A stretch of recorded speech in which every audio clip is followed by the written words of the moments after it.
Hi, this is 365801, and this is another Did I complete my Buzzword reading challenge, but just for my male romance. So once again, I am having a look at my male romance reads and seeing if they can be used to complete the Buzzword Reading Challenge for 2023 this time. I will put a link to last year's male romance one. I actually did my manga, or I think I should say my Futekia first last year, but that will probably be one of my last things I do this time. So it's in a different order. So I'm going through my male romance first, just because I think that's one I can actually maybe do, or it was one that I might need to read more for to complete. So we shall see. In terms of how much I've actually read, it's about 40 or so less than last year, and a lot of these are rereads. A lot of these are rereads. In terms of how many I've actually read that are new, it's quite a small number, and they've not all been fabulous, but a lot of them have been great. It's just kind of it's I would say it's about 50-50 in terms of which ones were good and which ones were not. So it's kind of tricky to evaluate my male romance reading year. And in terms of how it compares to my manga, last year it was more 50-50, with a lot more male romance than manga, and this year it's been around a third of what I've read in total. So 2/3 manga, 1/3 male romance or prose. So yeah, it's kind of interesting to look at it that way. But we are here to look at the buzzword and what constitutes the different ones that I should be looking at in terms of the titles. So we're going to have a wee quick look at some of the titles that I've been reading and if they would be able to be used for a buzzword prompt. Now, of course, I'm just going to take a wee screenshot and see what I've got. But the first one I have is actually a reread because the first prompt is life and death, and it's actually incredibly difficult to find any in my male romance. I have read murder mysteries this year, but I have not read a lot of male romance that have life or death in the title. Now, I felt for sure I was going to have to read something specifically for this, but then I discovered Hunter's Haven by Liam Kingsley, a reread that I just put on as an audiobook while I was doing things, and I was very happy to find that. The fifth book in that box set is called Chance of a Lifetime, and I was like, yes, you've completed it. So January's buzzword is now complete, which is fantastic news because one less thing that I need to read. For February's, it's verbs, and there's lots of different verbs. But one that I definitely think is an interesting one is Aidan Finley's Deke. This is part of the Fake Boyfriend series, which is unfortunately another reread for me. This is a theme. This is a theme. I didn't do it on purpose, but I did mood reading for my male romance, and I'm not entirely sure if that's something that worked out for me very well. But yeah, Deke. Another one that could be used is smash and grab, because grab is a verb, and I think that's quite a good one. This was one that was a new read for me, and it was because it was available on Audible. Sometimes they put some gay romance or male romance up on Audible as part of their subscription service, and this was one that I gave a try. I think I only gave it 3 stars. I think it was just like it's just a 3-star one. I enjoyed it, but it wasn't anything fabulous. And I was kind of a bit disappointed because I thought it was going to be more, I don't know, I just thought it was going to be more, but it wasn't. For me, it was just a one, one and done type thing, and I haven't continued with the series, and I don't think I will. Yeah, dinosaur shifters. But at least it's a new read, right? And it means I can put it into um my buzzword, which is good. March was secret, and try as I might when it comes to all of the things that I read, I could not find anything with secret. So unfortunately, I will have to find a book and try and read it by the end of the year that has secret in the title. So yeah, unfortunately, um, I do need to read one book for this challenge. Now, the next prompt is for April, which is emotions. And I totally forgot that I read this. This is another one of those audible, you can listen to them. Rules of Possession. This is book 2. The other one has the blueprint. So book 1 is called The Blueprint and book 2 is called A Deeper Blue. They both have blue in the title. And I think that's a good one that I used in my manga, BL Manga TBR and recommendations videos. That blue was one that you could use. And I was like, yes! There's a whole stack of them behind over there. So I've got a whole stack of blue titles. Yeah, so I was really happy. And the thing was, I didn't actually think I was going to have to read something for this. And then I realized that was one of them. Then I was like, oh, well, maybe the Puck Boy series could be used because we have egotistical, irresponsible, and these are more like descriptions, shameless, foolish, and clueless. And I did a reread of this series because Clueless came out this year. Did Foolish come out as well? Yeah, Foolish came out in 2023 as well. So yeah, it was a reread of all of these so that I could. Did I read Foolish twice this year then? Maybe I don't. Maybe I did. I'll have to check. But they're all pretty good. I've given them, I think, 4 stars and 5 stars. They were fun. So I did a reread of the Puck Boy series. Some of these I do think, some are emotions, some are feelings, some are descriptive. So it's kind of difficult because some words come under different forms depending on the use. But still, they could be described as emotions. If you're feeling foolish, surely that's your emotion. I don't know. It is a tricky one, and that's what I discussed in my TBR video as well. But I feel like I've completed it with blue, which I was like, oh no, and I managed to do it, so that's good. The next one is May, and it's flavors, and for the life of me, I could not find anything. And then I remembered that I read Honeymoon for One by Kira Andrews. This is also another Audible free that I just put on in the background to try and find new male romance titles or authors that I would like. And I have read some Kira Andrews before. I read some for Christmas last year. So I thought I would give this one a go. But once again, this was only a 3-star. So some of the new ones have not been great. How much did I give A Deeper Blue? This was one I think I enjoyed. No, only 3. Yeah, oh dear, that's a shame. So yeah, these new titles are not really hitting. And I think that's why I've been going back and doing rereads because I want a 4 and 5 star. I don't want a 3-star. Um, and it's Kira Andrews, so I thought it was going to be like really great, and it was good. It was just very angsty and like, and I was a bit of a downer. And that's the thing. I don't want to feel down about a book. I want it to devastate me, yeah, but I want to have that emotional hit and then feel uplifted. And Honeymoon for One, it was slow. It's not great, but it has honey in the title, and that's a flavor. It was yes. So, happily, Audible has been giving. So yeah, I was quite happy to find a flavor in one of the titles, and I mean it, one of the titles. That's all. So yeah, June is other, and this is where I have to gush because I'm going to probably gush quite a lot this year about this book. And I read it back in January as part of my 12 and 12, which was a great start. That video will be coming, my review of my 12 and 12, which has not been great.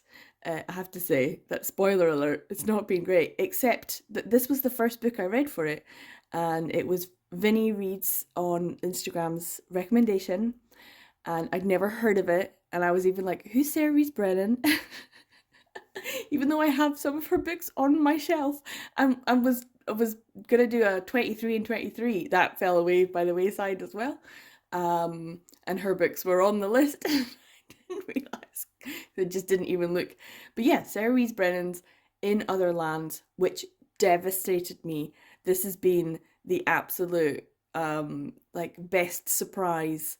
Amazing. That's another spoiler alert. It's been such a good read, and for the longest time this was like my top choice best book of 2023. I don't know what it will be now. I don't know. I'll have to see. But In Other Lands is definitely top contender. Um, and I absolutely loved it. I don't know, maybe because it's a very long one and it's fantasy, but this was devastating, wonderful, uplifting. Oh, when I think about it, I really need a reread.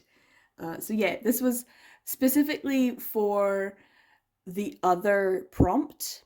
When I saw this as a 12 and 12 recommendation, I was like, perfect, two birds, one stone. And it, boy, is this isn't a stone, this is a diamond. Such a good book. So highly, highly recommend that one. If we move on to July and Weather Words, I did find the first book that I read this year, or yeah, it's still 2023, but it was also the last book I read the year before because it was an Audible one as well. Um, On a Midnight Clear by Lily Morton, and it was just a fun Lily Morton reread, but unfortunately is another reread. But it has clear in the title, which means like it's a clear night, the sky is clear, and I thought, perfect, that's good. At least I've got one. But I did actually find, of course, that I read Scattered Showers by Rainbow Rowell. I did try reading some of the other stories because there's some stories about her other characters in other books, but I wasn't really interested in them. I was just interested in the Simon and Baz stories, of course, of course. Um, which just was so wonderful, and of course they're kind of Christmassy, and so it's a great read for now. Actually, I do need to get a copy of this.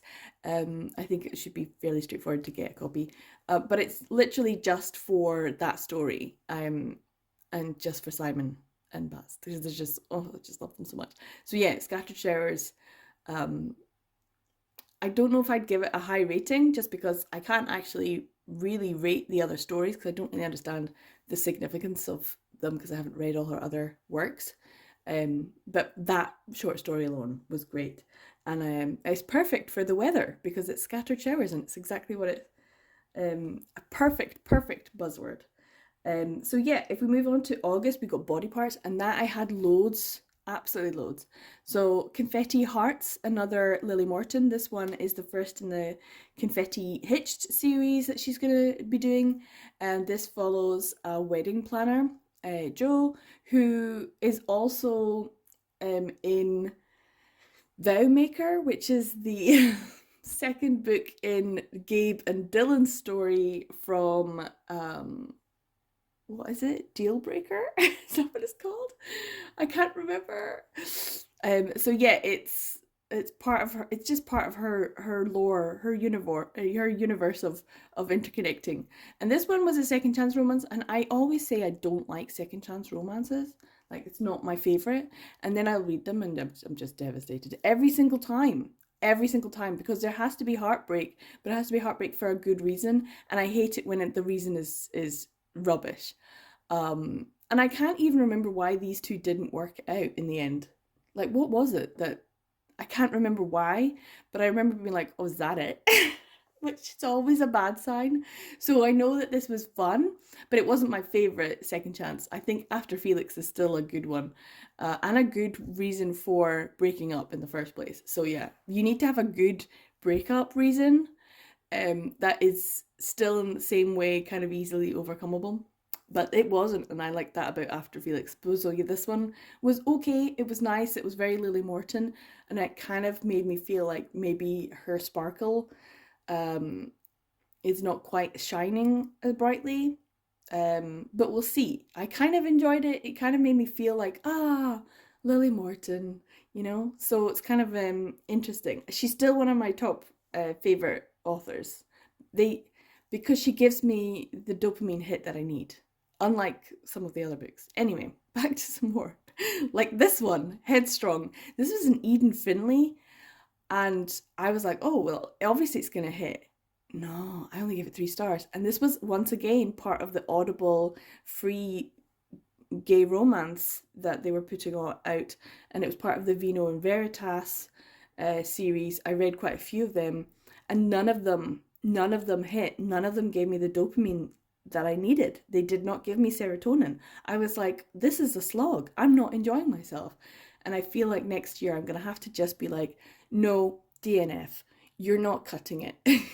I only have so much time, and there are plenty of books that I've already read that give me that. And I feel like that's why I ended up with a lot of rereads this year, because the new stuff that I was trying wasn't great, and that's maybe why it was free on Audible. I don't know. Anyway, Headstrong has head in it. Now this, oh my goodness. Now, You Can Have My Back, light novel, volume 1, Minami Kotsuna, Alexandra Yankowska was the translator. This is a Yen Press, and it came out of nowhere. I didn't hear it being like announced. I did not know this was coming, and I got a copy on Edelweiss because I was like, oh, I'm going to read some of the Edelweiss Yen Press manga. That's kind of BL, and going to give this one a go. It's a light novel, and oh my god, I loved it. It was giving Captive Prince vibes. It was giving oh, so much. It had so much. Go and watch my full review, because I'll put a link. It's so good, and volume 2 has now come out, and I need it now. You Can Have My Back was so good, and I'm desperate to find out what happens, but I want to do a proper big reread of volume 1 and volume 2 together. I think it is just a 2-volume series, so I think it should be fairly straightforward. I don't know if there's any more in Japanese. It says it's just 2 here, so hopefully that's it. But it obviously has back in the title, which is a body part, so I'm very happy about that. So yeah, August's is done, I think. Next we have September, which is game words, and I have 2 that have the word game in the title, so that was quite straightforward. And I didn't necessarily read this to fulfill the prompt, but it was one that I kept seeing everywhere. People kept going on about Ilya and Shane and heated rivalry. Was it heated rivalry? Yes, and the Game Changer series and Rachel Reid, and I was like, oh, okay, I'll give it a go. It's like the top ones. People have been raving about it for a few years, and I could find a 30-minute Audible, like it was a small section, but it was about 30 minutes of the Audible, the audiobook of Game Changer, and it was terrible. I'm so sorry, but I could not get into the audiobook. The narrator has an amazing voice, like an absolutely phenomenal deep voice, but for some reason when he was doing the 2 different voices, I just couldn't get into it, and I thought, you know what, you need to read this. So I got a digital copy, and I was like, okay, I'll just read it with my eyes. And it was good. I enjoyed Game Changer. It was a good book. I liked it. But I was really only reading it so that I could get to the next one and understand it. Because everyone had said Heated Rivalry is like a really big one. And it was. It devastated me. And suddenly in other lands I was like, oh, you've got competition now. You've got competition now for Best Book of the Year. And then, of course, I read the rest of the series all in order and came to The Long Game, which is obviously got game in the title again. And this, oof. I don't know if people prefer one over the other, or if you're just like, no, they need to be read together. It needs to be a together thing, because I wasn't sure how I was going to feel by the time. I can't believe everyone else had to wait. I'm so sorry when I just be like, come to things late and the whole series is there ready for me to read. I feel bad for everyone who had to wait, because the anticipation and the stress of thinking, is she going to write their story well? Is it going to live up to the first book? And I didn't have to think too much about that because I literally just binged the whole series. But I was still a little bit like, oh, is this going to be okay? Is this going to be good? And I loved it. I absolutely loved it. 5 stars. Oh my God, so good. So yeah, Game Changers was great because not only was it an amazing series, one of the top reads this year for sure, but it also has game in the title, which means I have got September's prompt done. Yay! If we move on to October, now this was a bit tricky because we needed magic words, and I have stretched it a bit because I don't want to have to read too much this time of year. It's going to be the end of the year and I need to do lots of other things. The Greatlantian Battle, Royalchemy. And alchemy is a type of magic, right? Right? I'm not taking any arguments on this point. I think it is. I think it should count. It's very magical, isn't it? Anyway, this is part of the tarot sequence, and I'm just like, a tarot sequence is all part of, that kind of feeling, and it's perfect. And this was also part of my 12 and 12. Now, when it got recommended by Jen Does the Thing, we have had chats about it. I have not completed this series because she recommended a series, not just one book. So it's not just like a one thing, it's a whole series. And I am stuck because I've got them all on Audible, so I've listened to them. And I also have the spin-off Eildalon, I don't know how to say that one. But I've not listened to that one, and I've not listened to book 3 because I suspect, do not tell me in the comments. Do not confirm or deny. I don't want to know. I suspect very strongly that one of my favourite characters will not make it to the end of book 3. And I am not happy about that. And I don't want that pain in my life. And I know I'm going to have to just bite the bullet at some point and read it and be like, okay. Because I don't see him surviving. I see him being used as fodder, and I hate that. I hate it when I honestly don't actually care too much about many of the characters. Daddy Tower is definitely giving daddy energy, and I'm kind of like, here for that. I don't know if he's going to turn out to be a wrong'un though, and I kind of like that about him as well. But the main character I like, and his love interest, I didn't see it. I did not see any romance. I cannot feel the romance between the two of them. I can't. And I didn't think I was going to get invested in this. I'm talking too much about this because I'm going to make it in another video. But I don't feel like I can say this was a brilliant read because I haven't completed it yet. And I want to, but I'm a bit scared of what will happen in book 3 because it'll be a big long book and it'll be quite involved. But anyway, one of these little extras, and I did enjoy all the little extras, has alchemy in the title, and I think that should count for magic because I'm making it count. If we move on to, oh, I forgot, yeah, Trick is kind of magical, isn't it? And part of the Fake Boyfriends, as I said, rereads, so I feel bad about it. But yeah, Trick comes up twice. Trick Play and Hat Trick are in the Fake Boyfriend series, and they're kind of magic as well, like a magic trick. That should work. Anyway, we go into November, which is good, and I have 2, I think. One is We Could Be So Good. This was by Cat Sebastian. I did an Instagram chooses my next read type video, and one of them was this. And it was good, but not great. It didn't hit. It wasn't giving me the dopamine, but because it was an arc and I struggled through it and tried to make sure, and I kind of felt like, okay. And I feel like Cat Sebastian is a good time and very well written, but I don't feel like it hits some sort of dopamine, serotonin level within me. It's just like, oh, this is nice. And occasionally I'll come across a line or a phrase or a quote and think, oh, that's beautiful. Oh, that's really affecting. And yet I'm still coming away from it not feeling like it's a full 5 stars, which, not every book has to be. But I kind of feel like a little disappointed that I haven't found a Cat Sebastian that is a 5 stars yet. And I've read 2 that were good, like 3.5, 4 stars, good, but not 5. And I'm wondering, which is the best Cat Sebastian? Which is the guaranteed 5 star, you will love this?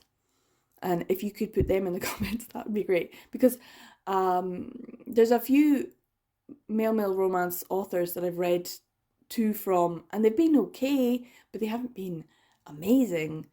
And I think Annabeth Albert and Cat Sebastian, although I much prefer Cat Sebastian's writing. Sorry. Yeah. So the next one that could work is Cant Say Goodbye, which is by Eden Finlay, and I read this I think twice. Once at the start of the year anyway. Maybe I listened to it again, I think when the audiobook came out. I can't remember. Anyway, I've definitely read it this year. And this is a throuple, which is rare for me because I don't actually read a lot of throuples or polyamorous relationships. I feel like I should though, because I enjoy them. But yeah, this one I did really like because it was Brady's story, and so I was anticipating it, and it was great. It was great. It was Eden Finlay. It was great. It was a polyamorous relationship. It was great. And it has good in the title, but it also has say in the title. And in December, December's buzzword is sound words. So say could be a sound. And it was a fairly new one. And a reread was Cry from Cry Wolf. So I think that should count as well. Even though it is a reread, I don't know how many times I just put this on now. Because it gives me the dopamine hits that I need. So yeah, that means I have actually completed everything except for March's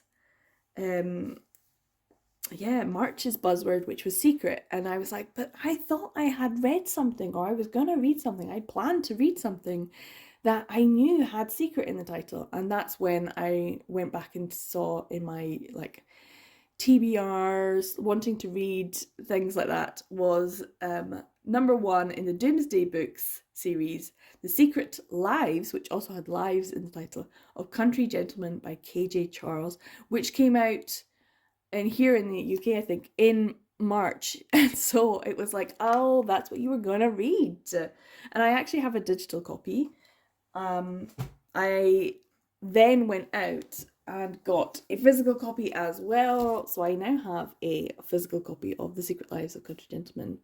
And you know what? I'm probably going to get the Audible. Of course. But because I have a Kindle version, it's going to cost me only like $3.99, something like that. So I can get the Audible and read it physically with my eyes as well. And I also have the second book in the series. Let's see. Is it A Nobleman's Guide to Seducing a Scoundrel? That's the other one. So yeah, I feel like if I can read this, then I can complete my buzzword. So this is what I'm going to be reading. So yeah, The Secret Lives of Country Gentlemen is my TBR for the rest of the year. For my male romance. There are probably other things I'm going to be reading, maybe some Christmas stuff. But yeah, this is the one I'm going to be reading for the completion of this. So wish me luck. So I am here with a wee quick update about The Secret Lives of Country Gentlemen by KJ Charles for my secret prompt for the month of March. And I'm loving it. I am about less than half, but more than a third of the way through, and it is fantastic. KJ Charles just does not miss. She does not miss. I did think about getting an audiobook version of this. I went onto Audible because I have the Kindle version as well. It means the Audible would only be about $3.99, which is an incredibly good price for an audiobook. And I had to listen to the sample, and it just was like not great. And then I started looking at all of the reviews, and all but one of the reviews was slating the narration, slating the narrator, saying how much they hated it, how it just did not feel enjoyable, that it was stilted, stunted, that it was obvious that during any sex scenes or any kind of physical scenes between two main characters, that it was not a comfortable thing for the narrator to do, that they were actively put off by the book through the narration, and that they went off and got the book in other ways, like a digital or physical form. So many people were like, love the book, hate the narrator, love the book, hate the narrator. And then the one person who didn't say that was like, hey guys, this pylon's a bit much. I didn't hate the narrator, but they didn't say that they loved him either. So I was like, maybe just save my $3.99 and just read it with my eyes. So that's what I've been doing, and it is so enjoyable. The writing is KJ Charles, so it's wonderful and lovely and lyrical, and I feel like I'm learning as usual because she does so much research into the time period.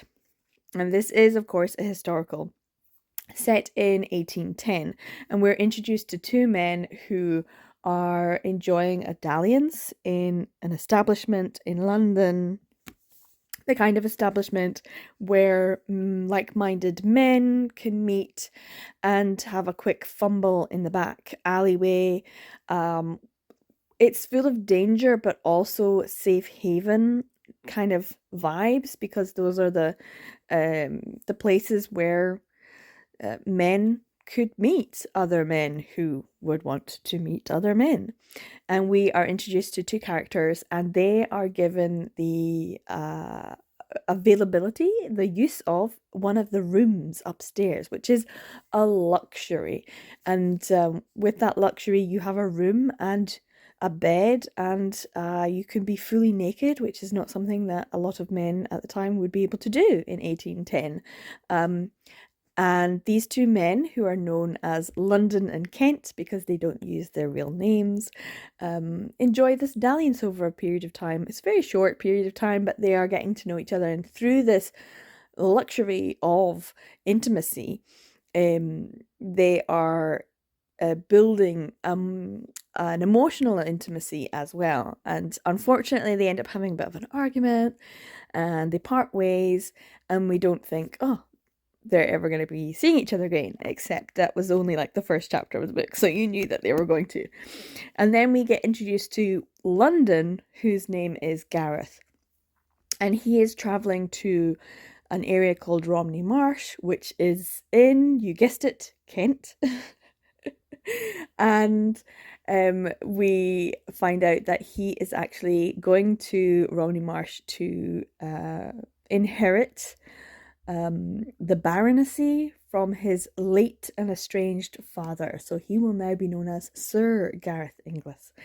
And he has to come to terms with the situation that he's now in, that he has family that he's never met before, that he has his late estranged father that he needs to kind of get to know a bit about. He doesn't know anything about him, and he needs to get to know the area and the house and the people, and he needs to kind of get to know himself a bit outside of the situation that he's been in. He's never been brought up as the heir to a baronetcy. He's had a pretty hard life, and he's been sort of separated away from a lot of things, and he's having to learn things about himself and his family. And we're at the point now where he is just about to like really start to know a little bit more about this estranged father that he didn't know anything about before,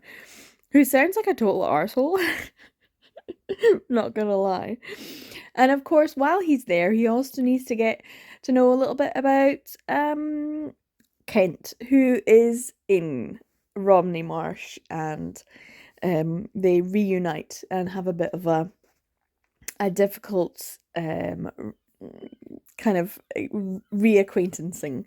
And and it's just delightful. I'm loving it. I'm loving it. I'm loving it. I don't want to give too much away because I think you should read this. I think everyone should read this. It's KJ Charles. You should read it if you haven't already. It was one that I was super excited about. It was like an anticipated read for the year, and I did think, oh, I'll probably read it and give it 5 stars because it's KJ Charles. But also, I just totally forgot that I had it and that I was going to be reading it. So I've had the digital for ages. I'm just loving this, reading it in physical. And the one of the delights of this is the inclusion of the natural history, all of the nature, the botany and the bugs and everything like that. And I didn't get the front cover until literally like now. I'm like looking at it going, oh, this makes so much sense. And I just love Sir Gareth. He's like he's kind of like a blank slate. He just needs to know more of himself and get to know himself, and the things that he's discovering, I think he's liking and enjoying. And the fact that he actually is enjoying the natural history of this area, and that might be something he wants to do more of. And I just kind of wish him well, and I don't know what's going to happen. So I think things are going to kick off. I think things are going to go down. I am looking forward to the more action-packed section and the mysteries getting resolved. So yeah, I'm going to carry on reading this, and I'll check in when I've finished.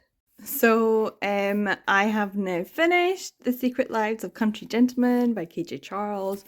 I loved it. So good.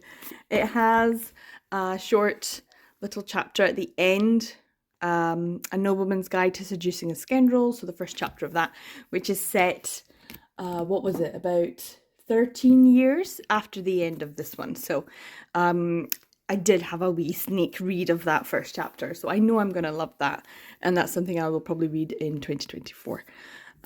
This was so good, and it does mean that I have now completed the secret prompt for the buzzword, and it now means I have completed the Buzzword Reading Challenge using only male romance. Woo woo!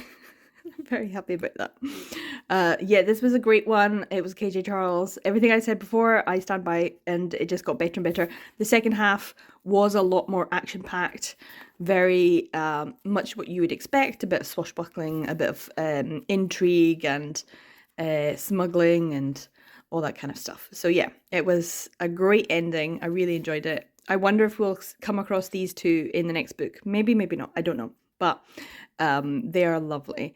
Gareth and Joss, really nice characters and a great setting. It does make me want to go to Romney Marsh. Why not? Even if it does rain a lot. But yeah, I think it's a great book, and I'm very happy to have read it.